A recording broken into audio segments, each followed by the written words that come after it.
Dadap Malang Sisi Cimandiri, sastra lawas, yang merupakan hasil karya dari budayawan dan inohong Sunda, Kang Anis Jati Sunda. Sebuah kisah kepahlawanan, dari seorang Puragabaya Satria Pinandita Pajajaran, yang berjuang hingga titik darah penghabisan, untuk mempertahankan kerajaan Pajajaran, yang diambang pralaya.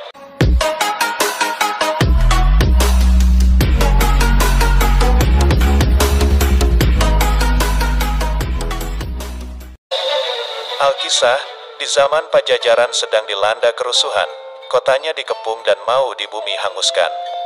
Diceritakan, di waktu perang di Muara Cipinang Gading, siapa yang menjadi lulugu perang di Pajajaran tersebut? Dialah Raden Tubagus Kumbang Setra, yang belum lama menikah dengan Nyi Putri Purnamasari, putri raja paling muda. Yang menjadi pengawalnya, yaitu Rakean Kalang Sunda. Menurut kabar dari Yang Woro, dia berasal dari Kahyangan, yang disuruh oleh Sang Hyang Dewa Kala.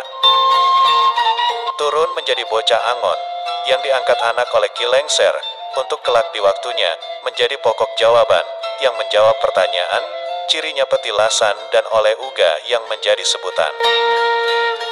Bila Rakean dibandingkan dengan Raden Bagus Kumbang Setra, tidak akan jauh berbeda. Hanya Rakean mempunyai kulit hitam manis. Alkisah diceritakan, Ki Lengser yang berada di Muara Cipinang Gading, sedang menghadang musuh yang datang dari arah sebelah barat. Ki Lengser pun berkata, "Lihatlah Rakean, yang namanya perang itu, harus membunuh sebelum terbunuh, tapi jangan membunuh bila tidak perlu. Dan jangan lupa, takdir itu tidak ditentukan oleh tajamnya ujung tombak, atau oleh racun dari anak panah, tapi oleh bertemunya waktu yang pasti, yang menentukan adanya ada dan tidak ada. Tapi pindahnya dari ada ke tidak ada, hanya tidak ada dalam penglihatan, tapi tetap ada dalam sebutan zaman.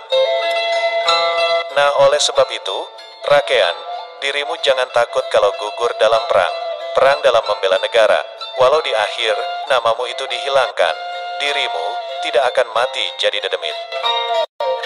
Sebab dirimu punya tugas menganyam cerita di setiap zaman, menyambungkan obrolan dengan waktu, yang harus ditunggu hingga datang masanya, untuk menyaksikan setiap hal, yang esok lusa menjadi kenyataan. Sekarang dengarkan Rakean, tuh lihat Nyai Purnamasari dan Den Bagus Kumbang Setra, mereka perangnya berdampingan, tidak takut oleh pamornya sebuah keris, tidak pergi karena dihujani anak panah, tapi meladeni semua musuh yang mengepung, tidak jauh berbeda dengan harimau sejodo. Aku harus membantu raja, dirimu di sini, membantu Den Bagus Setra. Dan jaga olehmu Nyai Purnamasari, jangan sampai selembar pun jatuh rambutnya, jangan sampai menetes juga darahnya satu tetes pun. Kalau terpaksa, perangmu harus bersih, dan mundur bila pasukan terdesak, dan bila mana dirimu mundur, jejakmu di tegal peperangan, harus diganti oleh tulang-tulang musuh, dan tanahnya harus tersiram dulu oleh darah yang julid. Aku sekarang mau membantu raja, aku titipkan Nyai Putri Purnamasari, jangan sampai dirinya terjamah oleh yang lain. Kita sekarang ceritakan di Pajajaran, Pajajaran yang dahulu. Kotanya, sudah terkepung oleh musuh, hancur lebur, rata dengan tanah. Gemuruh sorak-sorai musuh, laksana guntur turun dari gunung, lalu terjadi di mana-mana, api yang membara, ditiup angin yang sangat kencang sekali. Raung kesakitan dari Wadia Balat yang terluka dan gugur dalam kancah perang, tidak akan tercipta oleh para pujangga, tidak akan tergambarkan oleh para pengarang, tidak akan sampai oleh ahli pikir, dan tidak akan terceritakan oleh sang juru pantun.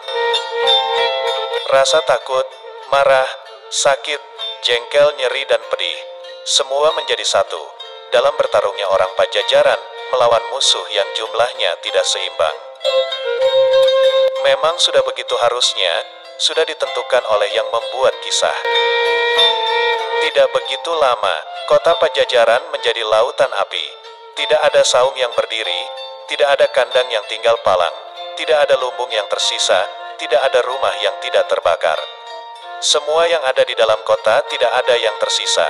Semua hanya tinggal sisanya saja.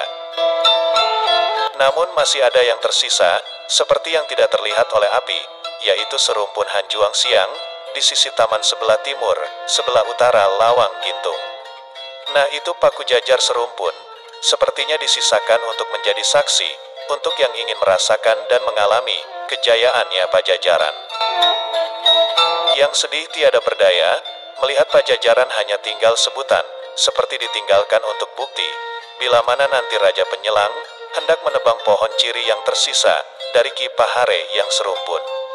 Itu adalah tanda waktunya, beringin agung bakal rubuh terkena angin, dan buah hijau menjadi merah, jatuhnya oleh gempa yang besar, lalu Pajajaran berdiri lagi, timbulnya dari sebuah percikan. Kita tunda paku jajar Papahare berjajaran di tepi jalan, menunggu waktu siang sebelah utara gemerlapan. Kita ceritakan saja, Pajajaran yang terdesak dalam perang. Raden Kumbang Bagus Setra dan Rakean Kalang Sunda, mereka berdua mengawal Nyai Putri Purnamasari, dan perangnya harus mundur.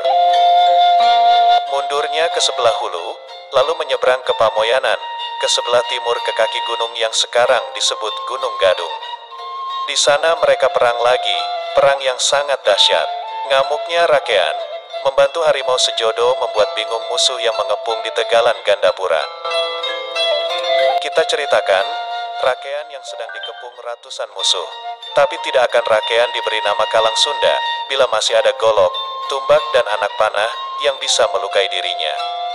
Sebab yang mengamuk pada waktu itu, bukan Rakean Kalang Sunda, tapi Sukma Sunda yang memakai raga Rakean. Pada waktu itu di arah selatan, Nyai Putri Purnamasari dan Den Bagus Kumbang Setra pun lagi sibuk meladeni musuh. Tapi tidak jauh dengan ombak segara yang bergemuruh, membentur karang, lalu buyar menjadi buih. Nah begitulah datangnya musuh, yang menyerang lalu disambut. Sebab tidak beda dengan karang, tidak bergeser dari pesisir, Nyai Putri dan Den Bagus pun tidak pergi walau selangkah. Kita ceritakan lagi Rakean, masih dikepung oleh musuh yang sambil sorak bergemuruh, pada datang dari tiap-tiap penjuru. Tapi Rakean tidak menjadi takut karenanya, dirinya langsung masuk ke tengah pasukan musuh. Kujang yang dirinya gunakan, jarang gagal sedikit pun. Setiap dari musuh yang terkena tusukan, langsung amburadul. Pasukan musuh yang tambah banyak, tambah lagi makanan buat kujangnya, dan tambah lagi tumbalnya. Bagaimana ramainya perang waktu itu, tidak bisa diceritakan dalam alur. Tapi menurut kabar berita, berhentinya perang, oleh sebab matahari sudah mulai terbenam di belakang gunung. Lalu musuh pun pada istirahat. Siang berganti malam, malam yang gelap di Gunung Gadung. Langit terlihat mendung, pertanda bara api di bekas kota Pajajaran masih membara, nyala lagi tertiup angin yang menderu dari arah barat dan selatan. Malam itu, malam di Gunung Gadung, tapi bukan malam yang hening.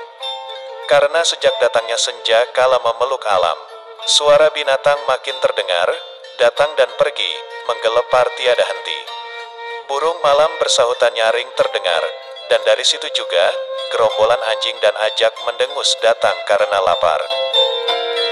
Malam itu jauh di kaki bukit Gunung Gadung, berserakan mayat yang luka, dan bau anyir dari darah yang mengalir, mengundang binatang buas, harimau, ular, biawak, dan anjing hutan, memagut daging dan kulit mayat. Kasihan yang belum mati, yang hanya terluka parah tapi masih hidup, mereka menjadi santapan harimau hutan, sampai jeritan sakit terdengar pilu, memecah malam yang begitu hening. Malam itu, Rakean perlahan pergi ke atas pasir, lalu dirinya berhenti di dekat Den Bagus, serta berbisik kepadanya. Raden, ini aku, mumpung musuh lagi istirahat, mumpung masih gelap segera pergi, ikuti yang lain ke arah selatan dan timur, jangan menungguku. Dirimu mau kemana Rakean? Aku mau menunggu dulu datangnya siang hari, mau menghadapi musuh dikala mereka sudah bangun. Di mana sudah terang di siang hari, dirimu berdua sudah jauh dari penglihatan mereka. Rakean, lebih baik kita pergi bertiga, sebab musuh bukan tandingan kita. Jangankan oleh sendiri, Besok itu musuh bukan tandingan kita bertiga. Tapi sebelum diriku meninggalkan Kalang, musuh akan kuacak-acak dulu, agar dirimu berdua bisa jauh susah untuk disusul. Kalau dirimu mau menungguku, tunggu saja, sesuai dengan keinginanmu. Rakean, bagaimana kalau dirimu berlaya? Jasadku akan jadi bangkai, untuk dimakan serigala hutan dan burung gagak yang ada. Sekarang dirimu segera pergi, nanti juga aku menyusul, tapi jangan terlalu berharap. Bagus, kami tunggu di bawah pohon beringin kecil di sana. Kita tunda dulu, biarkan mereka pergi dan menunggu di atas sana. Kita ikuti Rakean Kalang Sunda, yang turun lagi ke bawah, hendak menunggu musuh pada bangun.